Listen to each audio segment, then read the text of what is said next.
comment réussir son jeûne du mois de Ramadan?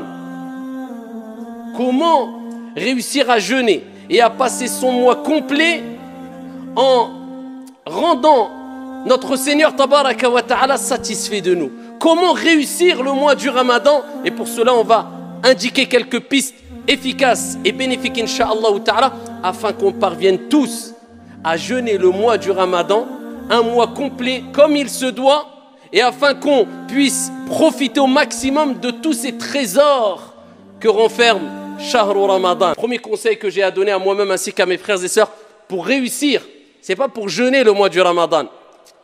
Certes, il est demandé de prier, mais prier c'est une chose. Mais est-ce que tu as réussi à prier comme il se doit? Le prophète n'a-t-il pas dit « Sallu kama ra'aytumuni usalli » Ça c'est réussir la prière. Prier comme vous m'avez vu, prier. Et Allah Jalla wa Ala n'a-t-il pas dit « Qad aflaha al-mu'minun alladhina hum fi salatihim khashi'un » On certes réussi. Il n'a pas dit ceux qui ont prié simplement. Réussi ceux qui ont eu cette humilité, cette concentration dans la prière. Donc prier c'est une chose, mais réussir la prière c'est une autre. Jeûner c'est une chose, mais réussir son jeûne c'est une autre. Faire son pèlerinage c'est une chose, mais réussir son pèlerinage c'est autre chose. Donc nous ce qui nous importe ce n'est pas que jeûner, mais c'est réussir son jeûne du mois de Ramadan. Et pour cela, eh bien, il faut prendre conscience de certaines choses essentielles pour te permettre de réussir. Et la première des choses, eh bien, nous allons rebondir sur la recommandation prophétique qui concerne la prière. Parce que vous savez que la prière, comme on ne cessera de le répéter, c'est l'acte d'adoration le plus noble, le plus grand, le plus important qu'il y a en islam. C'est la première des choses sur laquelle tu vas rendre des comptes au jour de la résurrection, le jour où le soleil sera au-dessus des têtes et que chaque être humain dira « Nafsi, nafsi, nafsi, moi, moi, moi ». Dieu t'interrogera sur la prière qui à la base était de 50 et Dieu l'a diminuée de par sa miséricorde. Et à travers l'amour qu'a eu le prophète alayhi salatu wassalam pour nous, à 5 prières. Et cela nous donne la récompense de 50 prières comme vous le savez toutes et tous.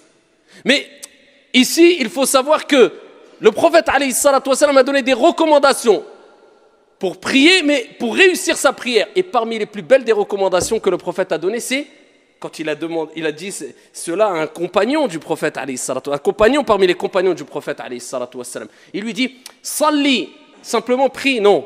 « Salli salata muwaddi'». Voilà, comment réussir la prière. Regardez la belle recommandation. Prie, accomplis la prière de celui qui fait ses adieux. C'est-à-dire le prophète il dit aux compagnons, pour réussir ta prière, eh bien fais de ta prière comme si c'était ta dernière prière. C'est-à-dire tu te dis c'est la dernière prière, après je vais rencontrer mon Seigneur. Je vais quitter ce bas monde, je vais quitter ce monde, je vais me séparer de mes biens, je vais me séparer de ma famille.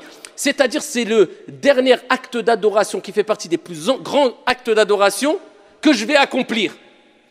Et le prophète nous dit innamal a'malu bi al-khawatim. Les actions ne valent que par leur fin. Tu peux voir une personne qui peut-être était égaré toute sa vie, buvait de l'alcool, était loin de la religion, peut-être les derniers instants de sa vie, il va se repentir, il va être sincère, il va être pieux, Dieu va lui donner accès au paradis.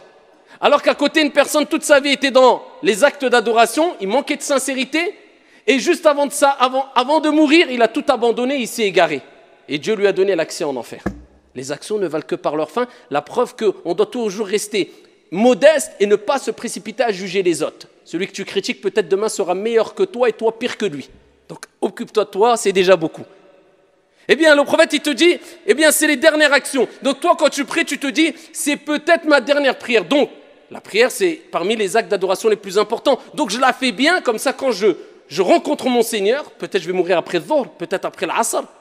Je fais le Maghrib, peut-être après le Maghrib je vais mourir. Bah au moins le plus grand acte d'adoration pratique, eh bien je l'aurais fait de la meilleure des manières. Eh bien de même, nous te disons, ya Abdallah, ce mois de Ramadan, quand tu vas le jeûner, dis-toi, je fais le jeûne de celui qui fait ses adieux.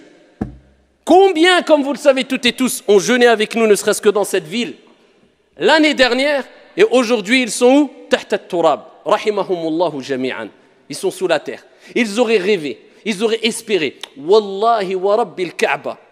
Si Allah subhanahu wa ta'ala leur avait donné l'occasion de revenir sur terre, ils auraient donné tout ce qu'il y a sur la surface de la terre selon leur capacité, juste pour pouvoir jeûner une journée. Eh bien toi, Dieu t'a donné ce cadeau. Cette année, tu vas jeûner. L'année prochaine, 11 mois, on ne sait pas ce qui peut se passer. Déjà en 2 heures, on ne sait pas ce qui se passe. En 10 minutes, ta vie, elle peut vaciller. On sait très bien que tout va très vite, surtout aujourd'hui. Alors que dire de une année? Donc c'est peut-être ton dernier Ramadan. C'est peut-être ton dernier Ramadan. Et ce que tu vas gagner pendant le mois de Ramadan, wa Rabbil Kaaba, de manière générale, tu ne pourras pas le gagner en dehors du Ramadan. C'est le meilleur mois de l'année. C'est le mois où il y a le plus de cadeaux. C'est le mois où il y a Laylatul Qadr.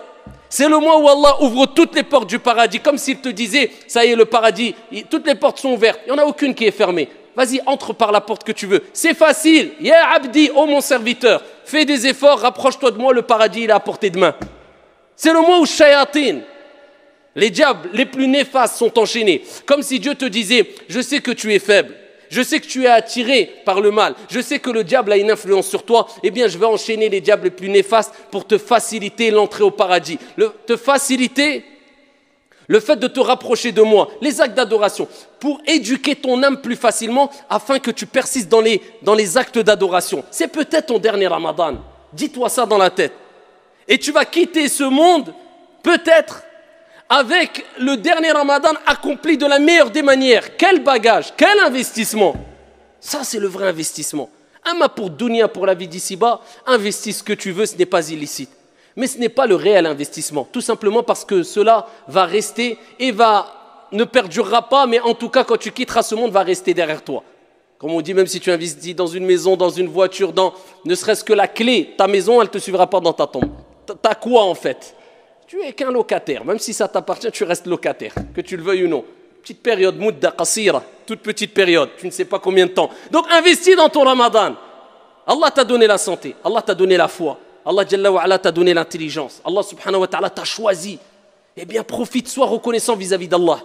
Et ainsi tu réussiras ton mois de Ramadan. Deuxième piste pour réussir son mois de Ramadan.